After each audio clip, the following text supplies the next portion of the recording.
How much does money play into program development in the hospital? That's a good question. The two experiences that I had, one was for a nonprofit and one was for a for-profit. So I definitely saw a very different approach to moving through the process. The difference really was within the cultures, quite frankly, and independent of for-profit, nonprofit. What do we want? Well, we want to be the best. We want to offer the best care to our moms. That's all of our goals. What does that look like? Well, our vision is future vision of it.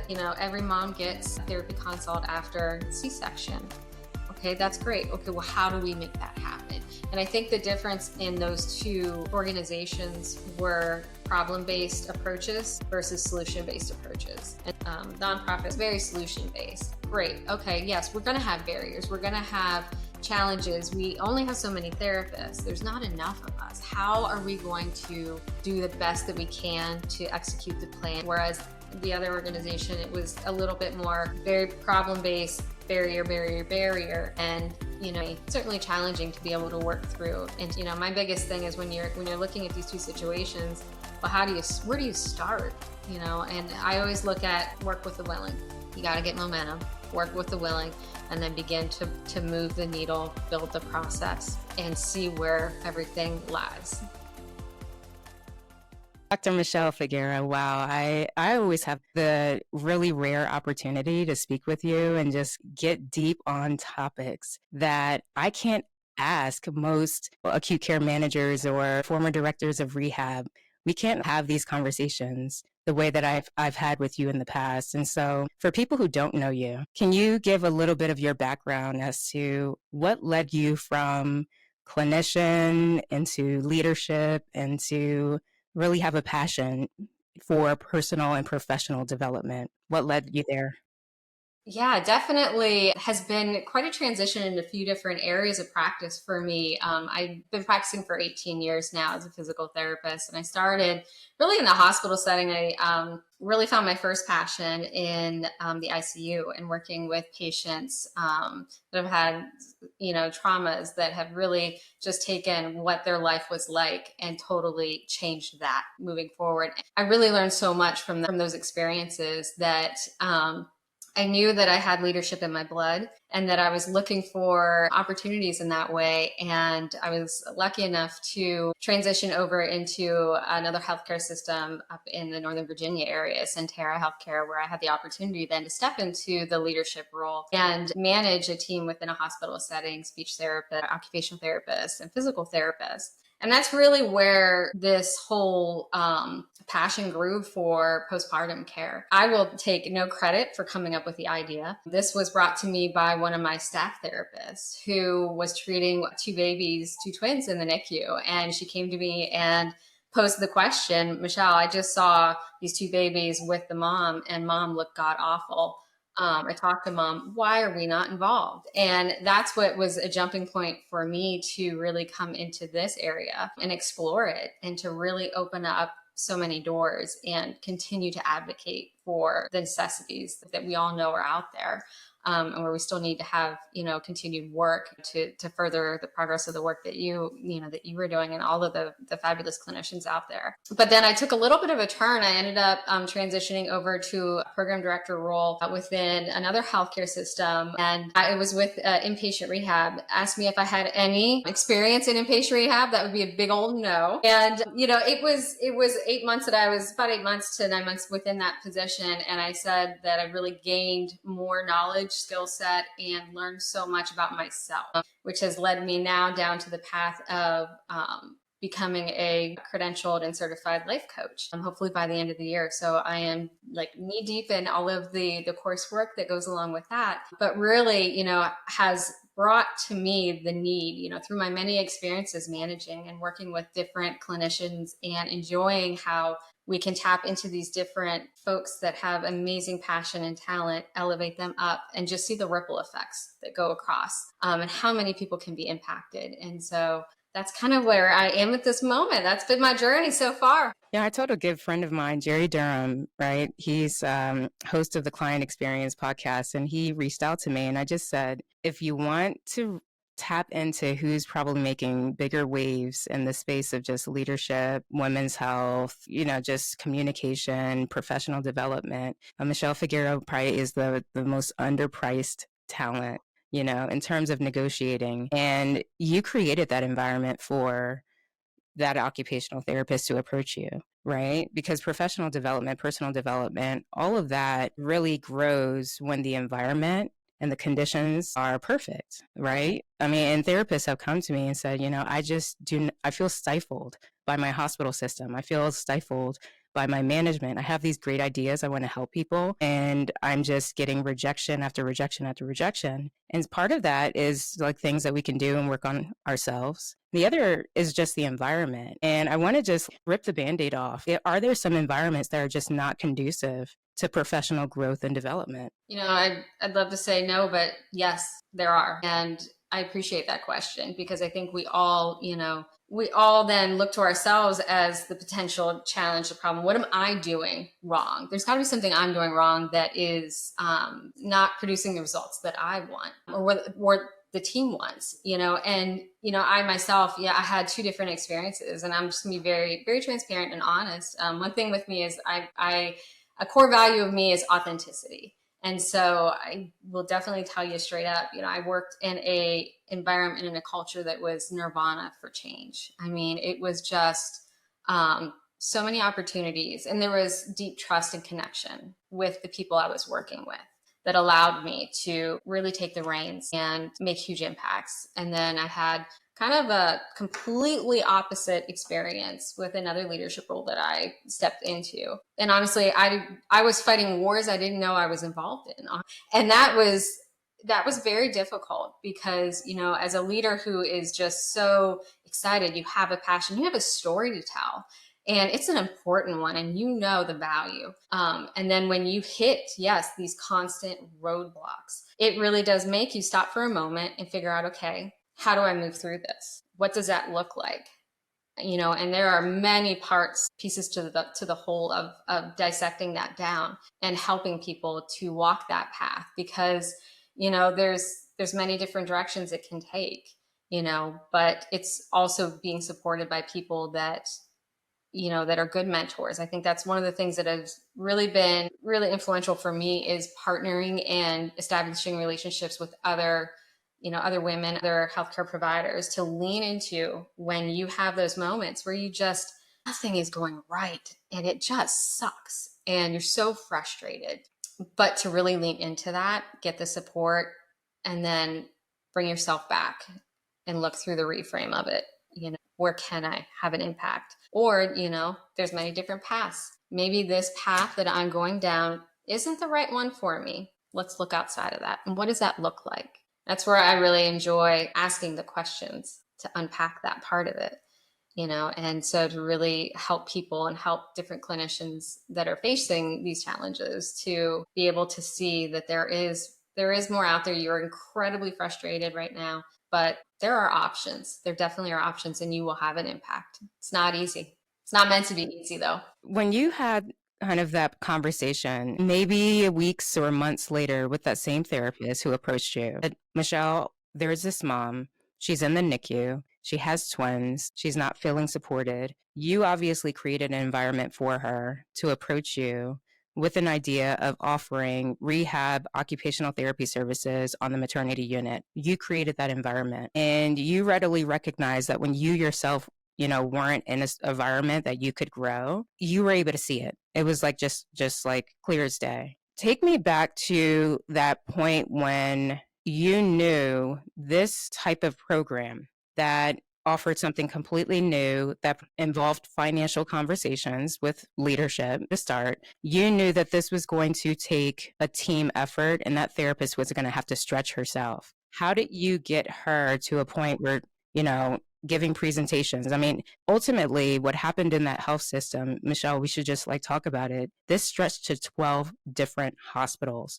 offering rehab on the maternity unit before moms went home. What you did and the ripple effect of that conversation that she had with you, that stretched so much more than you probably expected it would stretch. What were the things that you either told her or talked about that kind of like started to cause that to unfold? What was the conversation like? I think, when you see one of the blessings that I've had as a leader is that I've really been able to see the potential in people before they can even see it themselves. And I think that is one of the things that was really helped to bring this individual up to such a thriving level and really grow that confidence so that she can effectively communicate across, tell the story, and really, I kind of think of it like as an infection to everybody, because she really did. She just blossomed in front of us. And I think really just tapping into those strengths and also building trust with each other, that she was able to receive my feedback, in different areas, and I think sometimes feedback, it's such a gift, but just as communication, I'm sure we'll talk more about this. It's not necessarily sometimes what you say, but it is how you say it. And so trying to figure out for her, how can I reach her? How does she prefer feedback so that I can get the best out of her, so that she can see not that I want to change her or that I have any ulterior, motive in any sense, but to bring her to the highest level that I knew she could go to. And so I think that that's where for us, it took time. It took a lot of time, and it took us sometimes holding on dearly to each other too, and developing our relationship, but always knowing that, my job to her was to support her and allow her to lean into me as a leader when she felt insecure and she wasn't sure where to go next. And I think a lot of it is, not necessarily telling, but asking questions. Why do you feel that way? Well, there's a truth behind that, and so a lot of times people's discovery into themselves is best found through themselves, not through somebody telling them. So I think trying to weave that path for her, that was helpful and beneficial to get her to that point where she took it away. Really was a powerhouse. Michelle, we're going through a course right now that you taught for us. And just for me, it's the second time around, because in preparation for this interview with you, I just had to like kind of remind myself of just these key points I took away. And I'm realizing this is like a master class that you've given to therapists, specifically those therapists who are starting like rehab programs on the maternity unit. Like, it's just such a rare deal. And I don't think that I think that how we've explained it in the past is like, you're starting a program like you would after any surgery. This is not the same thing. It totally isn't, because a lot of times, like if I wanted to start, I was involved in an oncology program where we were doing like cardiovascular testing in the hospital for those patients who had chemotherapy, just because we wanted to just catch if there were like any adverse effects from that medication. We never had to answer questions about money, like we didn't have to get into like the nitty gritty of how much of this would cost. We just had an idea to serve a specific population. And it was more about the protocol, that we were going to be using for those patients. It wasn't about the financial barriers that I didn't know how much my services cost in the hospital. And so when I'm going through your program again, this course that you taught, and I'm just like, holy cow, this is so tangible. You're telling us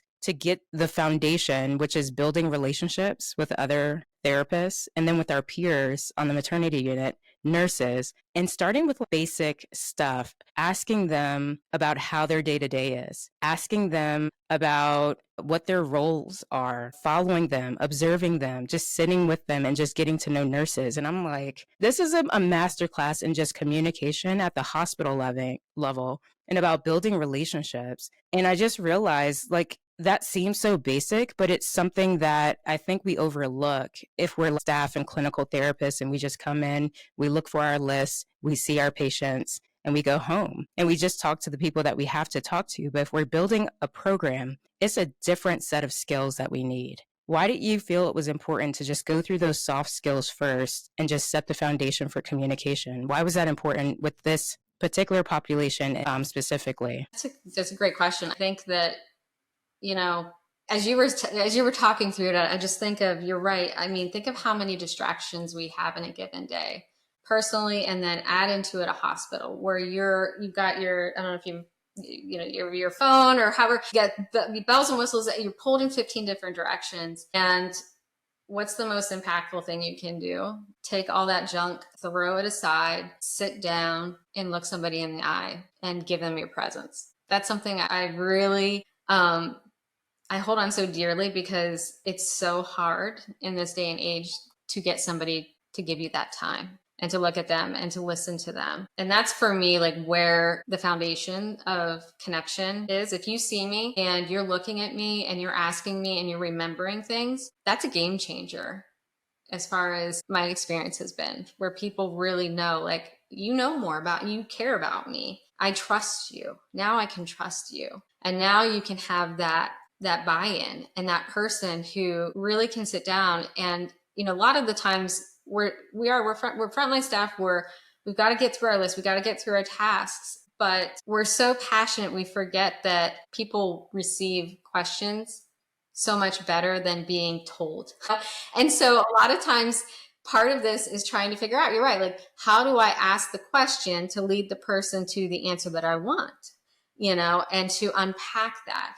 And then take it so much deeper and say, but first I gotta check my ego, I gotta detach, and I gotta remove my bias a little bit, because their answer that they give may not be what I want it to be, you know? And so I have to be ready to take it, be very curious, because that's the antidote to judgment, and then dig into it and say, okay, well, tell me more. Tell me more about that experience or that reason that you feel that therapy is not warranted or for whatnot, you know, and to really dig into it. And that's where the magic happens, as far as I'm concerned, is that's when you get to the real meat and potatoes of collaboration and bringing people in, because the beauty of it all is that you're going to come to the table with this plan. It's going to be a beautiful plan. It's going to be very comprehensive, I'm sure. And then you're going to have it all ready to go. And then you're going to talk to somebody, and that plan, you're just going to go, well, that doesn't, what you just told me, that's magic. I need to put that in my plan. And so I think coming into it, realizing that we got to hold loosely to the guidance of our checklist. I love a good checklist. I have them like all over here, but also part of that whole magic of moving forward and really integrating for sustainability programs is bringing people along and making them part of it and weaving them in like a tapestry of the story themselves. And it's beautiful, and it's hard, and it's frustrating, and it's so satisfying to know that you're making those impacts and you are moving the needle, you know? So yeah, that's, I hope that answers your question. It really does. I wanted to just like say, when I went through your course, so I went through it first in January. By February, I went to APTA CSM, and I've been like really public about this because it just blew me away. I consulted with a lead therapist from the Women's Health Physical Therapy team from Duke in 2022 and 2023. And we just like hashed out, it was a good 60 to 90 minutes of just like talking across those two calls and answering just a lot of questions, getting into the nitty gritty of just how I would sit on the maternity unit and just talk to nurses and just get to know them, right? When I was first like starting to have a real presence there and answering questions that would have been pushed back had I just not been there. It would have just been, I don't see a need for you. But me being there, asking and answering and just getting to know them was a complete game changer.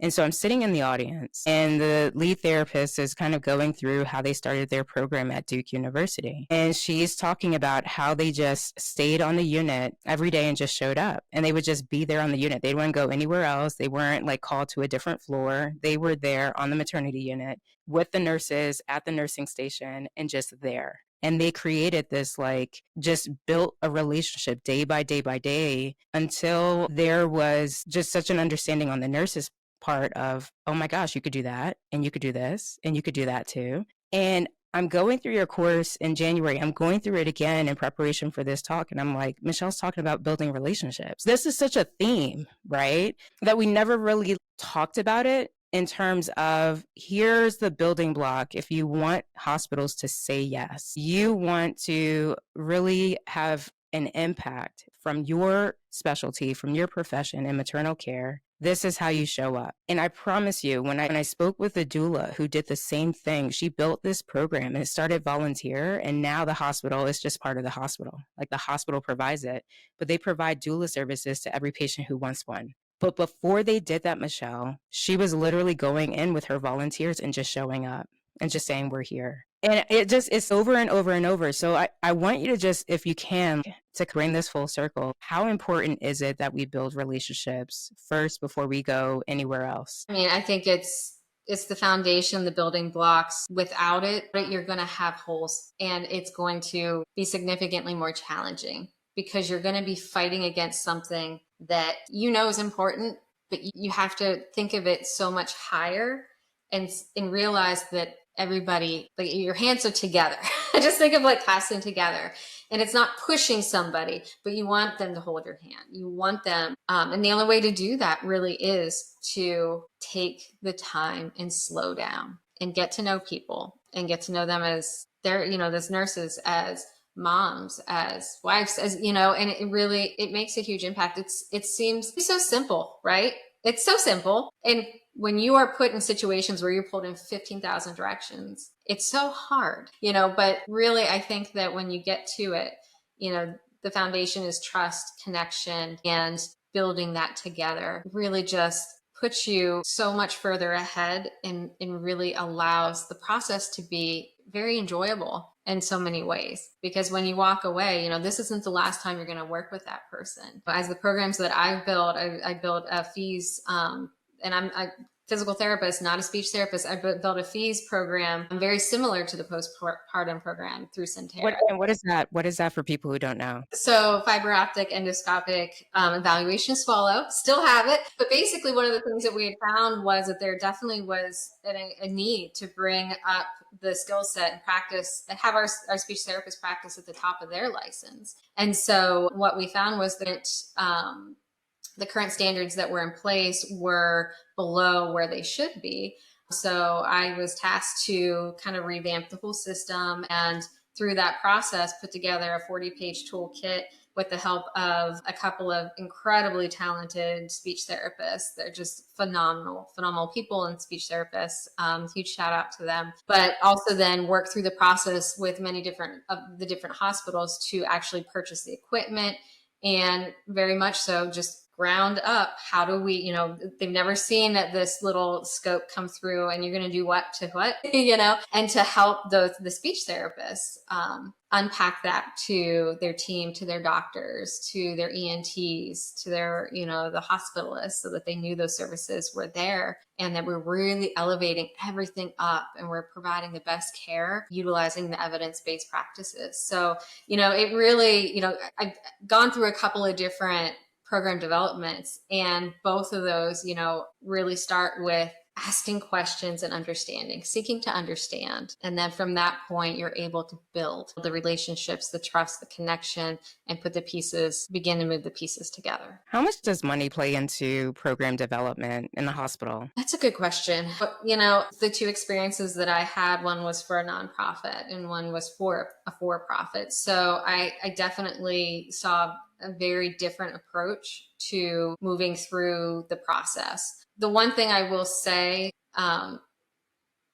is that when you're working, the difference really was within the cultures, quite frankly, and independent of for-profit, nonprofit. I found with working through my nonprofit that there was a little bit more laxity, but we brought the conversation and did the work underbelly to be able to come to the table with all of the pieces together and almost reverse engineer it in a sense. What do we want? Well, we want to be the best. We want to offer the best care to our moms. That's all of our goals. What does that look like? Well, our vision is future vision of it. Every mom gets a therapy consult after C-section. Okay, that's great. Okay, well, how do we make that happen? And I think the difference in those two organizations were problem-based approaches versus solution-based approaches. And so through my nonprofit, through Centera, it was very solution-based. Great. Okay, yes, we're going to have barriers. We're going to have challenges. We only have so many therapists. There's not enough of us. How are we going to do the best that we can to execute the plan and the goal that we all set this goal? And I think that really helped to move this along and to really bring it, to light. Whereas the other organization, it was a little bit more very problem-based, barrier. And, that was certainly challenging to be able to work through and to get traction. My biggest thing is when you're looking at these two situations, well, where do you start? And I always look at work with the willing. You got to get momentum. work with the willing, and then begin to move the needle, build the process, and see where everything lies. Because the plan is always going to change, and you need to be flexible with that. But really tapping into those people that are going to be able to help you and to build and to bring those building blocks together. When you say problem based, maybe I had a different envision of that, but I kind of think of there almost needs to be like an accident at a traffic intersection before a traffic light is put up or a stop sign is put up.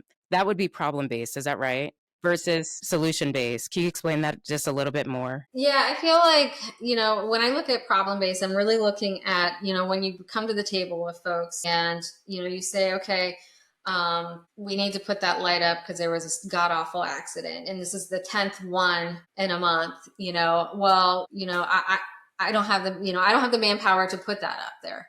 Well, what if we change the schedules? Well, I don't think so-and-so is going to work with that. It's not going to work. Okay, well, can we find an alternative to this? Well, I don't quite know. What do you mean an alternative? You know what I mean? So it's like this perpetual, for me, when I think of like a problem base, it's constantly the barriers. There's a challenge to every solution you bring versus when you look at solution based, everybody is really rowing in the same direction, recognizing that there are going to be challenges. It's not going to be perfect. We don't have all the answers. And I think that that's where those two cultures really, really kind of start to get the feel of when you're within those cultures, those differences, and identify what's making this one work and what is making this one not work.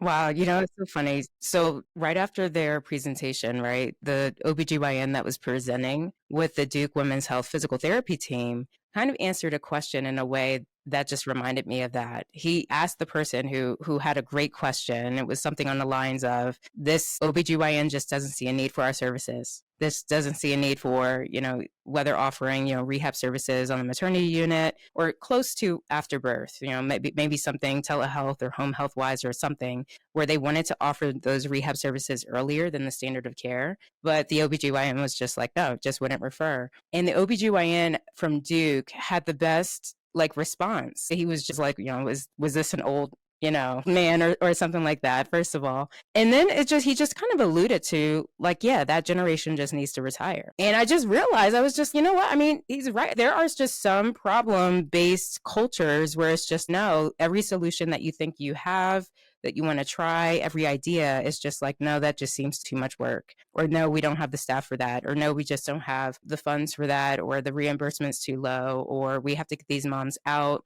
and discharged. No, no, no, no, no. It's now you have to really look at, well, what's outside of the system, right? Because you're not going to change what's in it. You almost have to create something new to replace the one that exists, right? That's a quote, and it's like, it'll come to me, obviously, after we're done talking. But Michelle, I mean, doesn't that resonate with where you were with these two systems? You could see one was headed in one direction and it was just easy to follow that wave, and the other was just a wall. And then you had to just look outside of it. Yeah. And honestly, there's so much to it as well. I mean, it's a process. It's a process to accept it. It's almost like you grieve it, quite frankly, because you have this idea and, you're constantly trying to find solutions to problems that you can't control. You start to realize then, after kind of taking a moment and detaching, like, I'm not the problem. I am not the problem. You're the problem. And that's okay. It really, and then for me, it took some time to accept it, because I'm like, like many high achieving women, we're just going to keep going. We're going to figure this out. I'm going to get to them. they're going to see that. I'm going to ask it in a different way. I'm going to bend over backwards, do 5 somersaults, serve them chocolate cake at the end. They're going to love it. They're going to love it.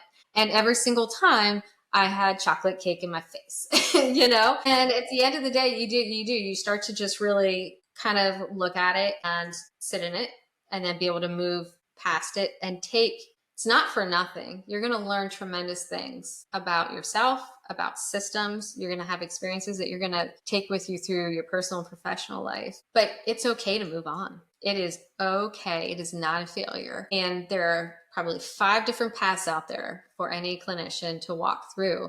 And you have choices. And those choices are fantastic, beautiful, and your own. Because you have a story, you have a passion, and you will get there. You're exactly where you're meant to be, especially with something that I leaned so heavily into. I walked through 2 bouts of burnout myself, and it was awful, and I'm so grateful for it.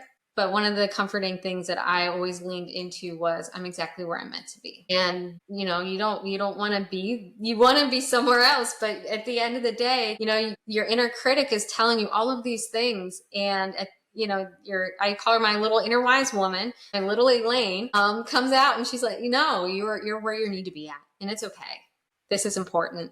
You are on your path, and I know that sometimes that can be very frustrating when you don't see that path clearly in front of you, so hang in there. I felt like this is a little. You're gonna have to invoice me later because this is a little bit of coaching for me. But no, I mean, I promise you, like last week, just a week ago, a therapist approached me. I have been wanting to work in this particular health system that's local to my community for years, and I've applied several times. I wanted to just get in there because on the outside, I was providing private cash pay physical therapy services, where I just felt like, goodness, it would be so much easier if acute care therapists just at least gave just a little bit of education to moms after C-section before they went home. And it would make more sense, like businesses like mine, to fill in that gap. But I needed to understand because I couldn't. For the life of me, we had done so much education local to our community that I didn't realize maybe being inside of this hospital, I can understand the culture and understand like, well, how hard would it be to offer rehab services on the maternity unit in this hospital? I mean, it's a super like well-known hospital for birthing care. And so I got in. I'm a acute care therapist, staff therapist. I'm in. And a therapist approached me and said she took my course 4 years ago. And I wrote about this recently. And she's just been trying, trying, trying. And Michelle, I've been there less than a month. And I'm like, this is not going to happen. This just not the place. Like, I can tell you, like, to the depth of my being, is like, I've now been in this for so long. Like, I'm going on my 10th year, which to you is like, oh, cute. Well, I'm going on my 10th year of practice as a therapist. I've started programs after mastectomy, after hysterectomy for women to get like early rehab after C-section, obviously, while they were still in the hospital. And I can spot a hospital within days to say, this is not going to happen here. It would have to be such a strong tidal wave of every hospital around the country doing it. And this would be the last one that would finally flip because the culture is so embedded in how they think that it would just not be worth my time. And I never really just thought to just say that publicly like I'm doing now. I have been coddling therapists. You could do it, have the conversation, do the pitch, do the in-service, talk to your manager, all of it, talk to your colleagues. And it's like when you just know, but then what's the other alternative? Where do they go from there? Who do they talk to? Because it can be such a huge letdown when they know they want to do this thing and they're just stuck. What do you do? Yeah. Oh gosh, I just listened to this podcast. I'll have to send it to you and see if you can put it out there because it talks exactly of that situation. And the lady does a beautiful job really summarizing up, you're not meant to save them, and that hit me between the eyes when she said that. But also your role in that system has created waves that far reach anything that you'll see at this moment. You have an impact. And I think that leaning into that a little bit as well, even though the outcome isn't the same as what you would want it to be. But that was something that it was empowering to me to accept it, take 2 hands, hold on to it. Yeah, I'm not meant to save them. And I'm walking away with this and I know I created incredible change to at least expose others in that area that there's another way. And I did have a therapist come to me and really give me that feedback that meant the world to me because they've only ever known that culture that way. And they felt that the way that it was run was the way it's run everywhere. And so coming in, you're so peppy, you're ready to go, and everything, you're so excited. And to see somebody in that, they're like, that was weird. That was odd. And that was strange. And for me, I learned like, that's good feedback. That's really good feedback. And it also gives me insight to see that. The challenge though, is when you step away, what this woman talked about was, we want to be like, oh, it's okay to not get credit about, with all of the things that you're doing and the change that you created, because you are a change agent, 100%. We all are. And the fact is when we walk away, many times we don't get credit. We don't get mentioned.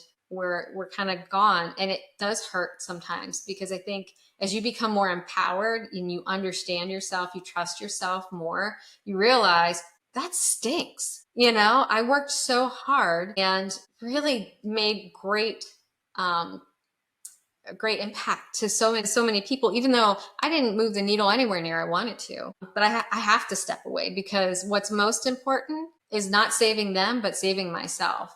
That environment, sometimes looking at it from the standpoint of the culture will change you far quicker than you will change that culture. And so, that was something that I think helps to clarify folks that are in these situations. I know part of this was finding people to be able to talk to and to give me honest feedback, to tell me I'm not crazy, one, because I thought I was crazy. Like, how's this, and I'm sure the same way with you. Like, what am I missing? I gotta be missing something. But to be able to get yourself a core group of people that you trust and that want the best for you, and that are able to help speak into your life. You don't give everybody that power, but you need to have a couple people in your life that you're able to use them as a sounding board to give you some clarity when it gets really muddy. Because you're right, Rebecca, like now you can see it so clearly. I mean, you can step into it. I know what it feels like. I know what it smells like. I know what it looks like. And I can identify it like that.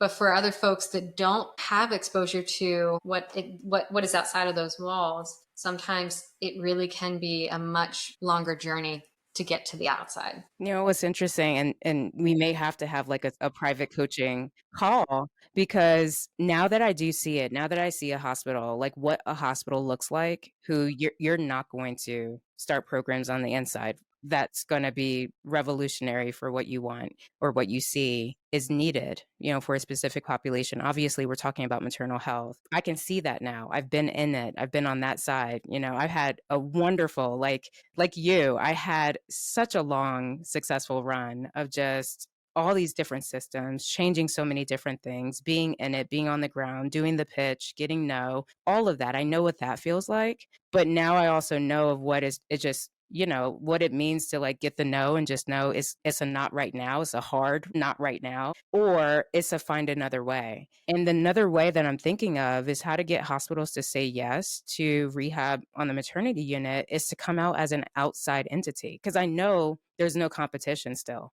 There's no one in that hospital that's going to say, oh, we're a rehab department. We can cover that unit too. You guys have no interest. I know that. And so as an outside entity, I just feel like there's so much more that you being on the inside as an acute care manager, director of rehab, how the hospital system works. That's why I say, and I told Jerry, I was like, she's one of the most underpriced negotiators in our field, right? Because Michelle, you know how to talk to leadership, how to navigate conversations that are just hard, and how to get therapists to really tell their story and tell the stories of their patients that can't speak for themselves. Like, that therapist did with the mom in the NICU. Like when she told that story publicly and I listened to it, she had asked the mom, how are you? And she held us in that. She held us in that moment. We were in the room within the NICU and we could feel the overwhelm that person must have felt. And it just all made sense from there. There was no argument against her question to you, which was, why not? Why not offer rehab services on the maternity unit? Why not offer it specifically to this patient population after C-section? And then you shared your story, right, as well. And I just feel like a lot of this starts with just recognizing, like you said, where you are, who you're around, what's the bigger question that we're really asking, but then also stepping up to tell our story. Is that something that you would be willing to share? Is like, what is your story in this as it pertains to maternal health? Like, do you have a story that you'd be willing to share? For as far as like Yeah, your my own personal experience. well, I mean, I've had two C-sections, and before really, and it's embarrassing in a sense, but I'm going to be very honest. Yeah, I kind of knew very superficially what it was, but until I was working with the girls to better understand, as we asked the nurses what their day-to-day looked like, and then what is the surgical procedure, and then seeing how invasive it is. I was like, well, no wonder I hurt so much. God bless. That sucked. And that was really, that was really impactful. And so for me, I found it very difficult to function. I dealt with challenges with, some postpartum depression on top of C-section and having to care for this little baby and try to take care of myself and deal with what I thought motherhood looked like, and then what the reality motherhood looked like was two very different things. And, it really brings me to a time in my life where it was so challenging. And I wish I would have had some of the tools that I've learned since then earlier on to get me through some of those really challenging times. My goodness, to have somebody come into my room and be present with me, even though I'm a physical therapist and I know how to log roll, no, I need you to treat me like a patient, that I don't know anything, because I'm a mom first and I'm hurting and I'm in pain and I feel very vulnerable. And my world, as joyful as it is, has literally been turned upside down too. And we always want to say like, oh, it's all rainbows and roses and sunshine. And there are absolutely parts of that, and it's beautiful, but also there are really, really hard parts. And so I think that, tapping into those stories and our own personal experience really lends itself to be able to paint that picture of the necessity of our roles and how specialized we are and our unique skill set that can make such a positive impact on the care that we give to our moms. Michelle, do you think that that has a place in an in-service? Like in an in-service or in a pitch to management, do our personal stories have a place? I think they do. I think you have to know your audience. You have to know your management, particularly. Part of the process is not only getting to know the nursing, but also to know the upper part to the best of your abilities, upper management. And so I think that you have to put part of the story in, but you would benefit from maybe talking with somebody to be able to find out what's the right tone and what's the right slant in some circumstances, because I know some leaders are very warm and receptive.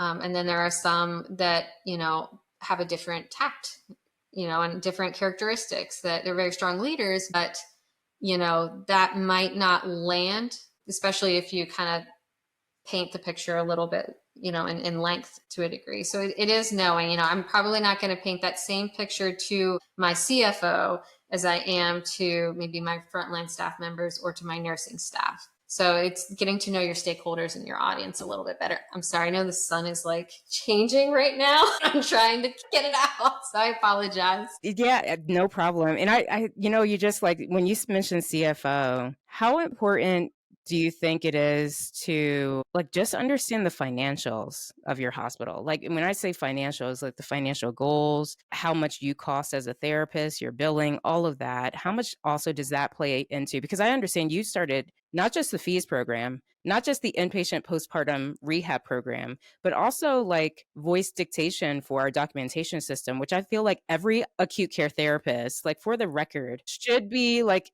having some way to make this so much more easier. And voice dictation, I'm like, why haven't we been using that? But I digress. You did that all in this health system that also like championed the maternal rehab services, before discharge. And I'm just like, okay, how did you get around the big question about money? I have to keep coming back to that because that's such a huge barrier. Like it just keeps coming up in our forums and our questions from therapists who want to start these programs is money, money, money, reimbursement, cost. How do you even talk to the CFO as a staff therapist? How do you go from that to someone who's pitching a program? Mm-hmm. Boy, that's a great question. And there's so many different levels, I feel like, to it. I think that for me in particular, getting your upper management leadership like in your back pocket, carrying around with you is crucial and essential to be able to get access, just to get access to the information.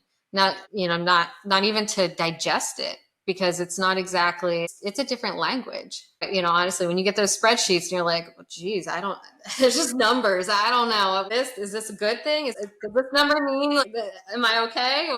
But to really be, it's a big process to walk through that. So getting your hospital your hospital leadership on board. And then honestly, the thing that worked well with me, I became pretty close with my CFO because he's the expert and I want to know as much as possible. So ask him to honestly mentor and teach me is what I did. I need to know more. Can I meet with you?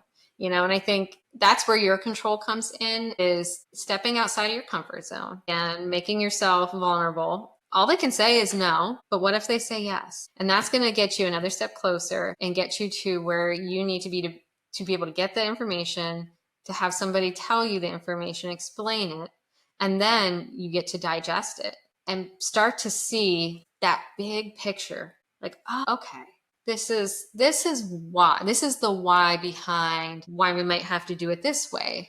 I would love to do it this way, but I get it now. I understand. I have my why, and now I can move through it without being resentful or frustrated because I see that there's a reason for this, you know? So I think that now that kind of answers it a little bit, but at least get you walking through that path. And then, sometimes, it kind of comes down to everything that we've talked about, it being flexible and getting that, yeah, it is a business. Healthcare is a business, but there's a both and here.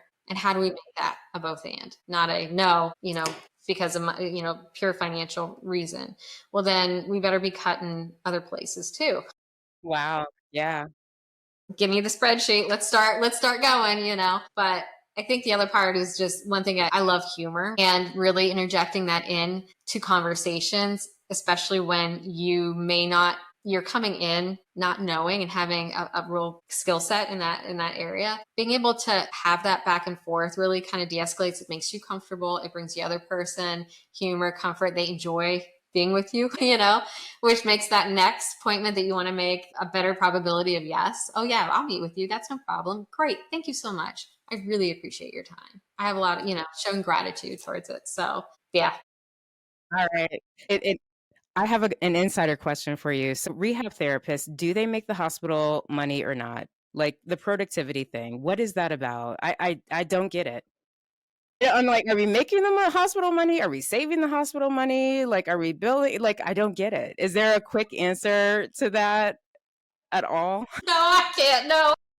Like, it's so hard, Michelle. Like, I don't get it. Like, there was one hospital I was working at, right? We had Epic, and it would actually populate our charges. Mm-hmm. And in one day, I billed $5,000. I'm like, serious? Do I cost that much? Well, and it's like it depends too, like who you're talking to and what they constitute making money, like, because if they're under a certain billing, they're under a DRG. So we can see them one time or 20 times in that day. The patient doesn't get charged more. So, you know what I mean? And so but then if you have a patient that's under observation, there's real charges there, and so it is gray, muddy. And that's like, you don't even like doing it. And so if a staff therapist is like asking us, well, how did you get around the finances? And I'm like, I don't really know. Like they never really came up because our pitch was so based in reducing readmissions. That was really kind of my angle, personally. Like it was 3 patients, all primary C-sections. They were first-time moms. They were first-time major abdominal surgeries. They all came back to the hospital. And when we calculated the length of stay average that they were readmitted back to the hospital, was 9 days. But they were discharged within the first 48 hours. So it was like, hey, had we maybe moved a few extra days on the front end and given them the recovery and the rehab, that we would have given anyone after a major abdominal surgery, we could have prevented the readmission and we could have prevented the extra length of stay that they needed in that readmission. And it just ended up saving the hospital more money when they looked at it, but I never got those numbers. And I just got so frustrated with like not knowing how much I was worth. How much am I worth to the system? Still don't know. Well, and that's a really good point that you bring up. One thing that I did find looking at the different data points and metrics that were tracked was when we looked at different hospital systems that had the higher acuity moms, their length of stay obviously was much longer. And one of the things that for me, I would have loved to have been able to track and dig into that honestly, or like a research level would be looking at after post therapy intervention, how much did we affect in a positive way, reducing the length of stay for those moms, saving the hospital money, but also getting mom back to the baby and, looking at it from that standpoint. So you're right. I mean, there's so many, my brain kind of exploded with so many ideas of different rabbit holes to go down to. But yeah, I think that there's ways to quantify it, but it's still very challenging at times to be able to capture what we know is really where it's really going to show that true picture. with the readmissions and whatnot. So I know I didn't say that very clearly. No, you did. Michelle, honestly, is a perfect segue because at the end of their presentation, kind of towards the end, Duke announced that they had calculated what their cost savings were from Mhm. reducing readmissions. It was over $500,000. Over $500,000 in an 18-month period of offering physical therapy in the hospital after birth. And they went even beyond C-sections. They were sometimes seeing moms with like, I mean, just difficulty walking, just moving out of bed, for whatever reason, vaginal delivery, even high risk pregnancy, all of it. And they calculated those services as well as telehealth services. And I just thought to myself, man, those consultations were free. I mean, like, I need to talk to Michelle. Like, how much like is one conversation with me? No, I mean, but seriously, like if we could save hospitals dollars in maternal health, and we're so underpriced as physical and occupational therapists, like how do we sell ourselves? And I mean, really, I mean, that's how I want to end with you, Michelle. Like, how do we sell ourselves as a rehab therapist with anything that we're doing? Oh man. Well, one thing I have to say, you kind of made me think of something as you were talking. I there has to be a stronger relationship, honestly, with the higher um, upper level executive rehab leadership team with the people that are probably hunkered down somewhere undisclosed location who are doing the billing and projecting out all of the costs. Because I think that our roles are very very formed, and we're doing the things that we need to do on a day-to-day basis, but there's a large gap of contact between those people and the folks that are kind of managing those hospital systems. So I think that they're really, boy, wouldn't it be of a benefit to be able to at least bring people closer together? And I find that that's sometimes all that needs to happen is a conversation. Start a conversation and then see what comes of it. You never know what you're going to unpack and what wonderful knowledge is going to, come from those connections. But that was the first thing I thought of. So I'm like, I don't know that I've been exposed to anybody who really actually has access to that level that could really be able to help show those positive gains. Michelle, you are going to be sought after. I have a feeling for people, and I think even more for leadership, the leaders, this is going out to you. You want to start services. You want to start something, even like the fees, a program that you started, for speech therapy. You have stretched yourself in so many different directions, efficient billing for rehab therapists in the hospital. I think there's just so much potential for these consultations to just snowball into these massive saving programs. And that's where it's just like, okay, Michelle, here's the time now. Like, how do people reach you? How do people like get in touch with you? What services are you providing? Can you just like kind of pitch to us a little bit? Just what is the value of having these conversations if you're in leadership to really understand the ins and outs of program development? Because I think it's just an untapped opportunity for us to be really on the front line of program development as rehab leaders. What would be your pitch for people to have these conversations sooner rather than later? That's a great question. I think that the first thing that comes to my mind when you're talking is just the curiosity and finding out the why. I think that that is such a beautiful start that really allows you to be able to move through some of the barriers and processes and really get that, and the connection, honestly, is establishing a connection. I think that it's not an easy path. It's something that's going to really evolve yourself, and you're going to learn things about yourself. I think really giving some good reflection. Obviously I'm going into life coaching and really pushing into that area where I want to expand into executive leadership. And part of that was my ability to identify that there's a real need out there for us to support our leaders. They are not supported. They are not given the tools. They are said, here, lead these people, good luck. And by the way, we're going to meet and I want to know why you're not getting your metrics met. And I think that there's a space out there that is of dire need for us to be able to walk with leaders out there that are making and who will potentially make all of these changes that we know need to occur, and to be able to support them, give them those tools, and to be able to guide them through and support to the best. So I don't know. It's something so near and dear to me. And I am really just saying, to anybody that has any questions to me, please, by all means, I'm here to support. I'd love to be a sounding board and to just let you all know that you're not alone. One of the best quotes and I think I shared this with you the last time that we spoke, was there's no better person than who you are right now to help the person you were yesterday. And so, just hold on to that and realize that we're all trying to just better ourselves, and it's messy, ugly, and beautiful.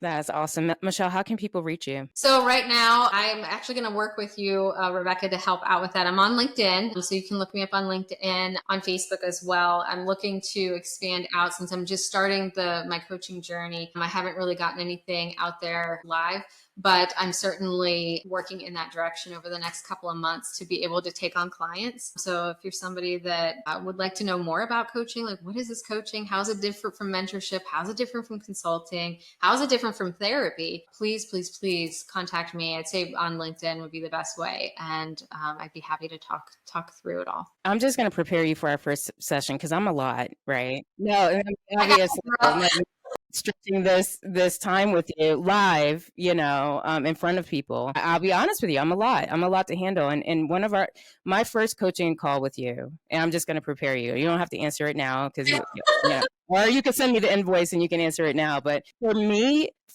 I have now been approached by 4 hospitals in this May. I mean, no, it's not even May. We're in April, Michelle. And I don't know how to kind of separate because I give so much away for free. I'm writing for journals, and we don't get reimbursed for our time as authors for research journals. So I've written for now 2 major journals. We've written 3 commentaries. I've created with a surgeon a cesarean delivery rehab protocol that's out there for free.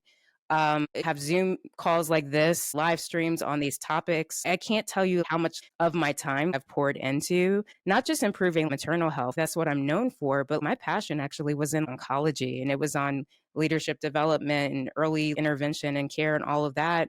And so there's always in me this yes, yes, yes person that will say yes to a coffee date, yes to a question on Zoom, yes to an hour-long conversation to pick my brain. But now is getting to the point where, okay, if hospitals are getting to the point from a consult call with me where they can save their system over $500,000 and I didn't get a coffee, I'm thinking like, well, I'm stretching myself to the point where there's now going to be burnout into an area of practice that I wasn't trained to really be in. I wasn't trained to do any consulting. So I don't want to burn out from this. I want to still give.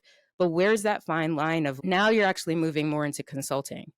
For a system. I don't even know how to invoice that, And so I really want to kind of like get into the coaching. I think, and to me, you're the perfect person. I don't know anyone in the coaching consulting space at all who can like answer my specific questions, who like know my pain points more than you. And that's, to me, this is kind of like just important to me. Like we have these conversations out in the open so that people can know like, hey, wow, Rebecca's in a whole different realm. She's not providing physical therapy services to the patient or getting pushed back in the hospital. She's working at such a different level. And so her coaching and mentorship is going to be needed more on the executive front, right? And people should know, like, well, what conversations would that even entail? So I can know that that's for me.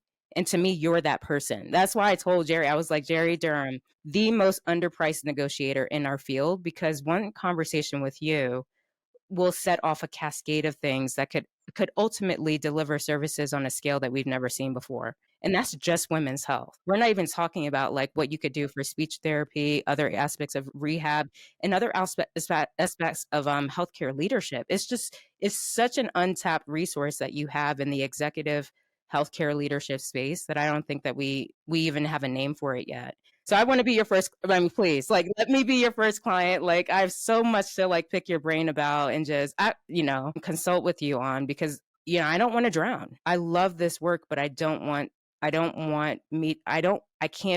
afford to be stretched in all these different directions, right? For the work that I really want to do and for the changes that I want to see in women's health.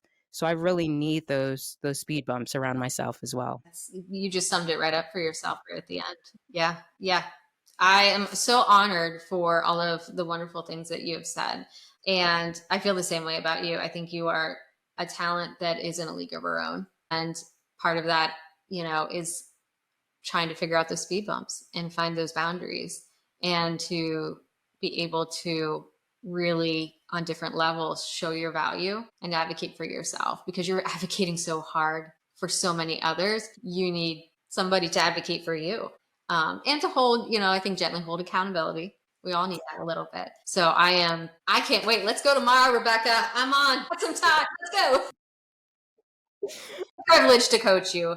Absolute privilege. Awesome. This has been so amazing. I cannot wait really to talk to you again. This will be out so that people can see show notes, how to get in contact with you. You already dropped your LinkedIn. There's probably ways to get in touch with you also, maybe through Meta, Facebook, wherever you are. But I can't wait. This is so needed for our field and beyond. Very excited, very honored to be with you. Anytime I'm with you, I totally right there with you. We vibe, and it's just like it's great things come from it. So I so appreciate this opportunity, and I'm grateful for everybody that joined us. Same here. Thanks, Michelle. Take care.